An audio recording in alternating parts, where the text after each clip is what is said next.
Hey, what is up, everybody? So today I have a few separate things I want to break down. First off, it's going to be the Packers' biggest draft needs.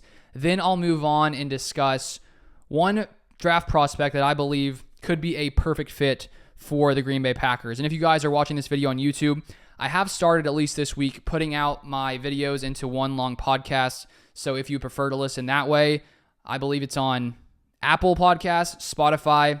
Not sure if it's on any others currently, but I know it's on those two specifically.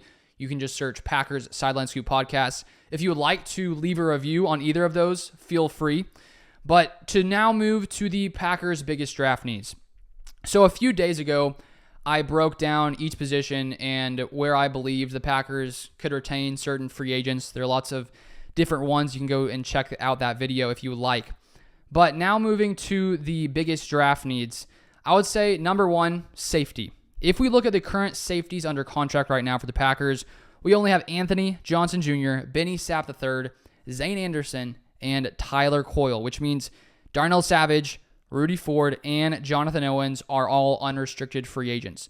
So the Packers have maybe about a month or so until they have to make that decision. Do they want to retain them and bring them back, or do they want to go elsewhere? Do they want to find safeties in the draft, safeties in free agency that aren't these three Packers safeties?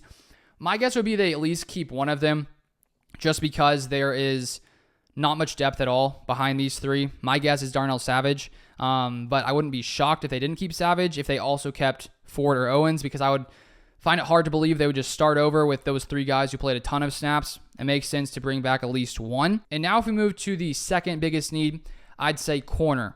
The current corners under contract: Jaire Alexander, Eric Stokes, Carrington Valentine, Zion Gilbert, and Anthony Johnson. The free agents are Keyshawn Nixon and Corey Ballantyne. The reason I think corner is a slightly less important need is because at safety, without the bringing any of our free agents back, we have, I think, no one who can be a reliable every down starter, at least right now at this time. Maybe they grow into that role, but right now, I don't really see any of those guys being able to take over as a starter. However, with corner, there's a little less uncertainty. We, of course, know we have Jaire for the next few seasons, probably he's under contract for the next 3 years. Brian Gutekunst said this in the past week or so that there are no plans to trade Jaire Alexander, which makes sense because if we trade him this year, I believe his cap hit goes up by $3 million, so financially makes no sense. Jaire is going to be a big part of this Packers defense for the next couple seasons. Then we have Eric Stokes and Carrington Valentine, two guys who I think can be reliable on the opposite side. I think the question with Stokes is he going to be able to come back and no longer deal with those injuries? Because he dealt with a lot of different injuries the past couple seasons, and because of that, he's just been in and out. Hasn't really been able to be a reliable starter because of that. And then if we move on to Carrington Valentine, he played 900 or so snaps this past season as a rookie, so he got a ton of experience. I think that overall, he was fine, but I do think the Packers could upgrade if they drafted a guy in the first or second round. They could potentially take the opposite outside corner spot with, they could compete at least with Eric Stokes and Carrington Valentine. And then with Keyshawn Nixon being a free agent, we don't know yet if he will be back. If he's not back, then it makes the slot corner very important. The Packers could draft someone there to fill in the slot, maybe find a free agent, but that is the second biggest need in my opinion. Then if we move to number 3, I would say offensive line. If we look at the current starters, at least the guys who finished off as starters last season, pretty much all of them will be back outside of Jon Runyan Jr. Packers technically can bring him back because he is a free agent, but it seems to me, because he was rotating snaps with Sean Ryan, my guess is they stick with Ryan, who's a lot cheaper. They'd probably have to pay Runyan maybe $5 or $6 million on the, to give him a new contract. And so we should have the same starters from last year: Rasheed Walker, left tackle, Elgton Jenkins, left guard, Josh Myers, center, then Sean Ryan, probably right guard, and then Zach Tom at right tackle. David Bakhtiari could be back, could not be back. In my opinion, I think he's going to be released. And so while I think the starters will still be good enough to allow this line to be as good as they were last season, I think that there is some questions at depth, especially with Yosh Nijman also being a free agent. He could not be back. That could just leave some uncertainty behind those guys. Because if you look at some of the backups we'd have here, Royce Newman, Luke Tenuta, Kadeem Telfort, Caleb Jones. And maybe one of those guys grows into a solid backup, but you can't know that for sure. These guys, some of them have been developing for a couple years here in Green Bay. And so that's why I think offensive line, number 3 need. You never know who's going to be injured. And so getting some depth in the draft, potentially in free agency, is probably going to be a smart move. And then if we move to the 4th biggest need, I would say it's edge rusher / defensive end.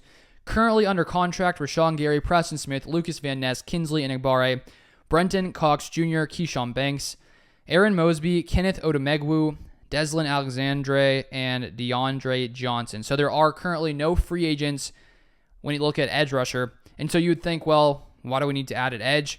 The thing is, Rashawn Gary, he just got a new contract. He should be here for a while. Preston Smith, however, is 31 years old, getting a little bit older. Not sure how much longer he will be playing at a top-tier level. Hopefully, it's a few more seasons, but you never know when people start to reach that 30, 31-year mark.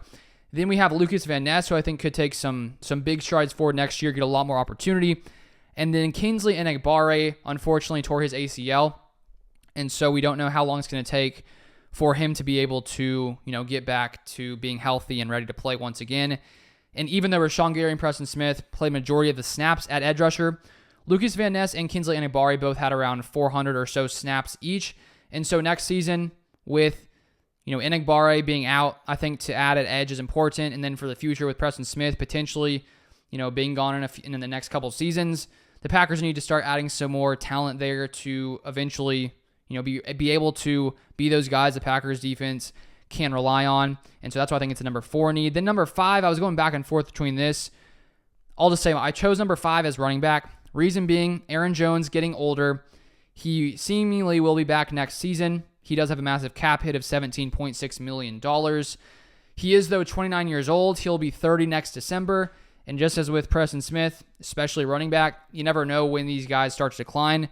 It doesn't seem like it's that point for Aaron Jones, especially considering the insane tear he went on the past maybe 5 or 6 games of the regular season and the postseason. But still, I think it could be important, especially if the Packers don't keep A.J. Dillon, to bring in a running back maybe in the rounds 2 to 4 of the draft to fill in for Aaron Jones, maybe be the guy to replace him.